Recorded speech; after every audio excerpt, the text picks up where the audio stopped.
বন্ধুরা, welcome back to my channel. কেমন আছেন আপনারা? আশা করি ভালো আছেন। আপনাদের সবাইকে মাধুর আরেকটি ব্লগে অনেক অনেক স্বাগত জানাই। আর আজকের ব্লগটি আমি এখান থেকে স্টার্ট করলাম। আই হোপ আজকের ব্লগটি আপনাদের কাছে ভালো লাগবে। তো এখন বাজে হচ্ছে সকাল 8টা, আর আজকের ব্লগটি আমি 8টার থেকে স্টার্ট করেছি।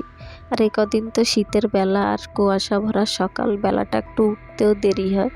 যে তো গিয়েছে 8টা, তো ভাবলাম যে আজকে এক জায়গায় যাওয়ারও আছে, তো বাসি কর্ম সমস্ত সেরে তারপরে এই ব্লগটি স্টার্ট করব।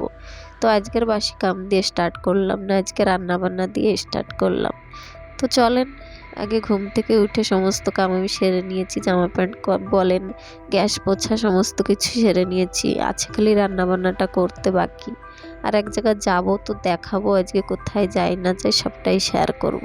তো আজকে আমি শেয়ার করব সকাল 8টার থেকে সংসারের কাজের সাথে রান্না বান্না কীভাবে আমি টাইমের মধ্যে কমপ্লিট করি, সেগুলোই শেয়ার করব। আশা করছি ভালো লাগবে। তো দেখতে থাকেন আজকের মর্নিংয়ে আমি কি করছি না করছি সবটাই শেয়ার করব। তো চলেন আগে দেখেন, এখানে আমি ভাজাটা বসিয়ে দিয়েছি। আর এক জায়গায় যাওয়ার হলে তো জানেনই, তাড়াহুড়ো অনেকই থাকে। তো বলেছিলাম আমি যাব বাবার বাড়িতে, সেদিন এসেছি, আবারও যেতে হবে। কদিন আমার এই দৌড়তে দৌড়তে অবস্থাটাই খারাপ, একবার এ বাড়ি একবার ও বাড়ি করতে হচ্ছে। বাবার শরীরটা তো ভালো নেই, জানেন আপনারা। তো ওর জন্যতে আর এখানে দেখেন আমি যে তরকারি কেটেছিলাম সেগুলো এনে গাছে দিয়ে দিচ্ছি। আর এত সুন্দর গ্রোথ হয়েছে আমার গাছগুলোর। তো আপনাদেরকে তো স্টার্টিংয়েই দেখিয়েছি, আপনারা চাইলে করতে পারেন বাড়িতে। না ফেলে তরকারি সবজির খোসাগুলো সব রেখে দেবেন, দেখবেন গাছে দিলে ভালোই কম্পোস্ট তৈরি হয়। তা আমি তো এই ফেলেই করছি। ফার্স্টে আমি ইউটিউব দেখেই শিখেছি সব কিছু।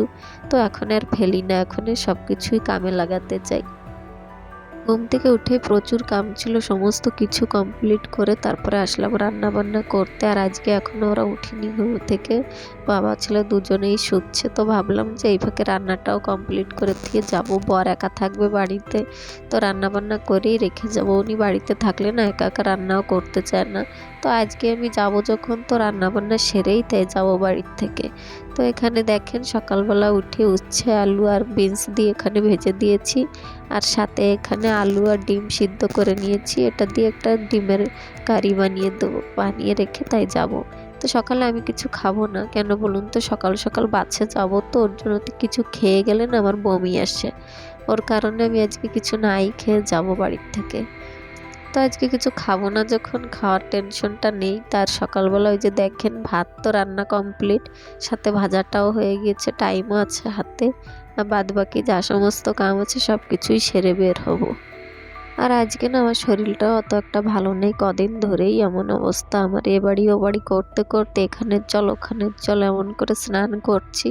আর আমার আওয়াজটা শুনে বুঝতেই পারবেন আপনারা যে আমি কেমন করে কথা করছি, এত পরিমাণে ঠান্ডা লেগেছে আমার। তো ওর জন্য তো একটু ম্যানেজ করে নেবেন, আওয়াজটা তো ভালো না আসতেও পারে। তো আর কি করা যাবে বলুন, এদিকে ভিডিও তো দিতে হবে। তো ওর জন্য তো যেমন সেমন করে আওয়াজটা দিয়ে দিচ্ছি। তো এখানে দেখেন ডিমটা ভালো করে ভেজে নিয়েছি, আর আলুগুলো পরে ভেজে নেব। আগে এখানে জিরে আর তেজপাতা ফোড়ন দিয়ে দিয়েছি, আর সাথে দেখেন পেঁয়াজটা দিয়ে দিয়েছি। আর এমন করে এক কারিটা বানিয়ে খেয়ে দেখবেন ভালো লাগে। সাথে একটু মশলাও করে রেখেছি, দেখেন ওখানে অল্প একটু আদা রসুন আর কটা লঙ্কা দিয়ে আর টমেটো দিয়ে ওখানে পেস্ট করে রেখেছি। আর সাথে একটু জিরেও দিয়েছি, সমস্ত কিছু মিশিয়ে একটা পেস্ট করে নিয়েছি হালকা পাতলা।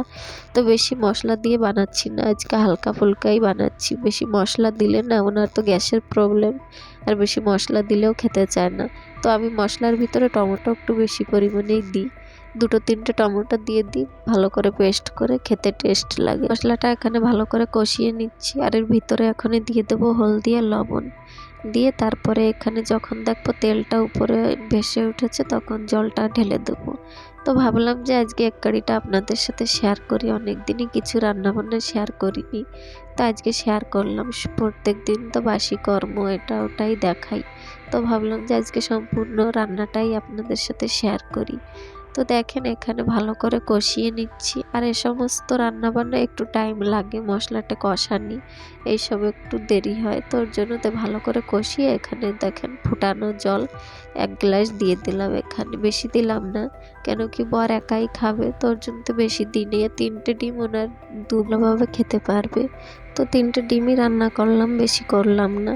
তো তো এখানে আবার দেখেন কারিটা ফুটে উঠেছে, আর তার মধ্যে আমি গ্যাসটাও পুছে নেবো। আর এটা তো জানেনই আমার স্বভাব, রান্না করতে করতে গ্যাস পোছা। বলেন এখানে দেখেন পুছাপুছি আমার কমপ্লিট। পরে পুছবো করে রেখে দিলে আর পোছা হবে না, তো ভাবলাম রান্না করতে করতেই পুছে নিই। আর এটা আমি প্রত্যেকবারই করি। তো এখানে আবার পোছাপুছি কমপ্লিট। চলেন ওদিকে তরকারিটাও হয়ে এসেছে, নামিয়ে দেবো। তো এখানে তরকারি রান্না তো আমার কমপ্লিট। এখন যাব, চলেন রেডি হয়ে তারপরে বের হব। আর সকালবেলা বাড়ির থেকে বের হওয়ার আগে কোথাও যাবেন ভাববেন, দেখবেন সমস্ত কাম গুছিয়ে গেছিয়ে যাব, যা হলে আসলে একটু সমস্যা হবে না। এসে দেখবেন বর একা থাকলে যা অবস্থা করে ঘর বাড়ির, ওর কোনো লাভও হয় না আমার গুছিয়ে গাছিয়ে গেলে। এসে দেখবেন যেদিন যাবেন 2 দিন ভালো থাকবে, তারপর যা তাই। তো এখন যাচ্ছি, বেশি না 2-3 দিনই থাকবো, বেশি দিনও থাকবো না। ওর জন্যতে যাচ্ছি, বাবাকে একটু দেখে আবার চলে আসবো।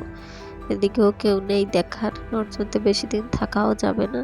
আর আমাদের বাড়িতে না আমার দিদিমা দাদু ওনারা আসছেন, ওনারা আসলে তারপরেই যাবে বাবা বাইরে, বাবাকে নিয়ে যাবে বাইরে। মা আর বাবা আর মামা আসছে সাথে, মামা 3জনে মিশেই যাবে বাবাকে নিয়ে ডাক্তারের কাছে। বড় মেডিকেলে ভর্তি হওয়া লাগবে, তো ওর জন্য তো বাড়িতে দিদিমা দাদুই থাকবে, কেন কি 2টো ভাই রয়েছে। আর আমি তো মাঝে মধ্যে গিয়ে গিয়ে দেখেই আসছি বাড়ির অবস্থা। আর এখন দিদিমা দাদুরও বয়স অনেকই হয়েছে, ওনারা এখনো পেরে ওঠেন না, সংসারের কাম আমার দিদিমার কাছে এখনো হয়ে ওঠে না। তো ওর জন্য তো আমাকেও যেতে হবে মাঝে মধ্যে ওদেরকে দেখতে, গিয়ে কিছু হাতের কাম করে দিয়ে আবার চলে আসবো। দুদিকে দৌড়তে দৌড়তে অবস্থাটাই খারাপ আমার এখানে। তো এখন এই যে দেখেন ওরা উঠিনি, বর উঠে ফ্রেশ হচ্ছে আর এখানে ছেলেটা শুয়ে রয়েছে। তো ভাবলাম যে রান্না বান্না আমার কমপ্লিট, এখানে আমি একটু ফ্রেশ হয়ে নিই, একবারে রেডি হয়ে তারপরে ছেলেটাকে উঠাবো। কিন্তু দেখি কি ও উঠে পড়েছে। তো চলেন, ও যখন উঠে পড়েছে বিছনাটাও তুলে ফেলি, সাথে বিছনাটাও গুছিয়ে গাছিয়ে তারপরে রেডি হব। তো এখানে ওই যে দেখেন ছেলেটা উঠে পড়েছে, আর ওর বাবার কাণ্ডটা একটু দেখেন। বাড়িতে থাকলে এমন করে শার্ট খুলে দেখেন ঘুরতে থাকবে বাড়ির থেকে, যখন বের হবে তখনই শার্ট পরবে। তো এটা কিছু মনে করবে না, এটা আমাদের বাড়িতে সব দিনই চলতে থাকে, ক্যামেরা থাকুক আর যাই থাকুক না কেন, উনি এমন অবস্থায় থাকে। তো যত চেষ্টা করলাম আর বলছি ক্যামেরা রয়েছে, কিন্তু উনি শুনছেনই না, বলছে থাকুক গে, রয়েছে রয়েছে, তো আর কী করা যাবে বলুন। তো এখানে ছেলেটা ওর বাবাকে দেখে দেখেন কি হাসা হাসছে, আর ওর বাবা ওকে উঠাচ্ছিল, উঠে পড়েছে, তার মধ্যেও ওকে আর একটু তুলছিল, ভালো করে ওর ঘুমটা ভাঙছিল। তো এখানে ছেলেটাকে তুলে চলে গেল। দেখেন ওকে নিয়ে আমি এখানে বাইরে যাব। চলেন, আজকের এই ভিডিওটাতে যদি কোনো নতুন বন্ধু থেকে থাকেন, যদি ভিডিওর কোনো অংশ ভালো লেগে থাকে, তো আমার চ্যানেলটাকে সাবস্ক্রাইব করে দিয়ে আমার পাশে থাকেন।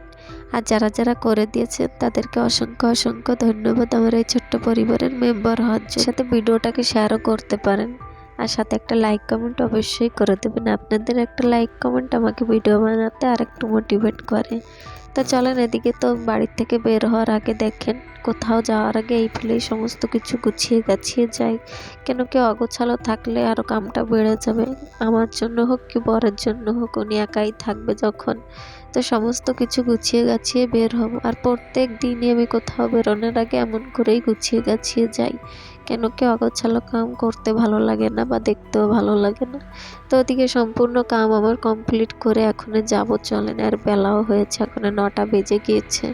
আমি রেডি, বড়ও দেখেন রেডি হয়ে বসে রয়েছে, উনি যাবে এখন দোকানে যাবে, আর আমাকে ওখানের থেকে ছেড়ে দিয়ে তারপরে যাবে বাচ্চা তুলে দেবে। তো এখানে ছেলেটা ঘুম থেকে উঠেই যা আজকে করছে দুষ্টমি, তো ওকে জোর জবরদস্তি করে দেখেন এখানে জামাটা পরিয়ে দিচ্ছি, শার্ট পরবে না মোটে। তো এখানে ওর বাবার সাথে বসে রয়েছিল, ওর বাবা দোকানে যাবে, ওর সাথে যাবে বলে ওর বাবাকে ছেড়ে যেতে চাচ্ছে না। তো এদিকে শার্টটা পরিয়ে দিলাম, এখন চলেন যাবো, ওকে একটু সাজুগুজু করিয়ে তারপরে যাব। আর আমার কত বন্ধুরা আছেন যারা যারা ভালো ভালো কমেন্ট করেন, ভালো ভালো কমেন্ট করে জানাবেন, কিছু অসুবিধা সুবিধা যাই থাক না কেন সমস্ত কিছু জানাবেন আর কমেন্টগুলো করবেন ভালো ভালো। আপনাদের কমেন্ট শুনতে অনেক ভালো লাগে। তো প্রত্যেক দিন ভিডিও আপলোডের সময় ভাবি যে আজকে কী কমেন্ট আসবে, কালকে কী কমেন্ট আসবে, ভালো হচ্ছে কি খারাপ হচ্ছে আপনারাই বলবেন, কেন কি ভিডিও তো আমরা বানাই কিন্তু রিভিউটা আপনারাই দেবেন। তো আপনারা কমেন্ট করে জানাবেন ভালো ভালো, কোন জায়গায় কী অসুবিধা সুবিধা হচ্ছে সব কিছুই বলবেন। তো এদিকে চলে আসলাম, দেখেন অটোতেই এসেছিলাম। এসে এখানে এসে আর সকালবেলা কিছু দেখাতে পারিনি, সেই 10টার সময় 10:30 এমন টাইমে এসেছিলাম। এসে আর দেখাতে পারিনি, একটু রেস্ট নিচ্ছিলাম। আর খাওয়া দাওয়া করে রেস্ট নিয়ে আর বাচ্চা কাচ্চা সামলাতে সামলাতে একটু দেরি হয়েছে। তো এখন বাজে হচ্ছে বিকাল 4টে। তো 4টের সময় আমি মা বাড়িতে নেই, তো এদিকে ঝাড়ুটা দিচ্ছি আর দাদু দিদিমা আসবে আর একটু পরে। তো এখানে ঝাড়ুটা দিয়ে নিচ্ছি, তো ওনারা আসলে ওনাদেরকেও দেখাবো। আর মামা এখানে ক্যামেরা ধরেছিল। আর ওই যে দেখেন আমার দিদিমা দাদু ওনারা এসেছে। এই যে আমার দাদুকে তো দেখেছেন, আগের ফার্স্ট ব্লগে দেখেছেন আমার। আর ওই যে আমার ছেলেটা দেখেন ওখানে বসে রয়েছে। আমার দিদিমা দাদু অনেক দূরের থেকেই এসেছে, তো এসে একটু রেস্ট নিচ্ছে। আর ওই যে মামা বসেছে আর সাথে বসে রয়েছে বাবা, ওখানে বাবার গায়ে জ্বর, চাদর গায়ে দিয়ে বসে রয়েছে।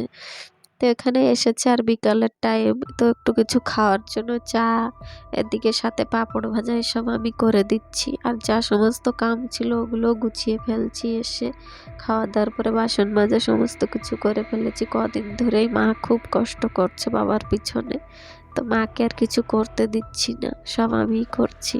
আর দিদিমা দাদু এসেছে, ওনারাও তো কত দূরের থেকে এসেছে, তো ওনাদেরকেও কিছু করতে দিচ্ছি না, বলছি তোমরা বসো আমি করে দিচ্ছি। তো এখানে দেখেন ওই দিকে পাঁপড়গুলো তো ভেজে নিয়েছি। আর পাঁপড়গুলো ভেজেছি না, সে কবে তেল ছিল, তেল পুরি ভাজা হয়েছিল, তেলের কালারটাই চেঞ্জ হয়ে গিয়েছে, তো ফেলে দেবো ভাবছি। তো ভাবলাম যে পাঁপড় কটা ভেজে তারপরে ফেলে দেবো, তেল কটা নষ্টই হয়েছে। তো এখানে সাথে আবার দেখেন এখানে একটু ম্যাগি করে দিচ্ছি। আর এই যে সবাই দাঁড়িয়ে আছে দেখেন আমার ম্যাগি দেখার জন্য। আর কতদিন পর এই সবাই এক জায়গা হয়েছি, যখন সোনু পেটে ছিল তখনই দাদু দিদিমা মামা এসেছিল। আর এখন সোনুর 1.5 বছর বয়স হতে গিয়েছে, তো এখন আবার এসেছে এতদিন পর। তো সবাই এক জায়গায় বসে আনন্দ উৎসব করছি, কেন কি অনেক দিন পরই এসব দিন আসছে। তো বাবার জন্য একটু মনটা খারাপ, কেন কি 2 মাস ধরেই বাবার শরীরটা খারাপ। আর এখানে দাদু আমার সাথে সাথে রান্না করছে, আমাকে দেখিয়ে দিচ্ছে এমন করে রান, এমন করে কর। তো উনি আবার ম্যাগি মশলাটাও দিয়ে দিল ওতে। তো আমি বলছিলাম একটু কম করে দাও, তাহলে উনি সব দিয়ে দিয়েছে। তো আজকের ব্লগটি কেমন লেগেছে বলবেন, এখানেই রাখলাম। সবাই ভালো থাকবেন, সুস্থ থাকবেন।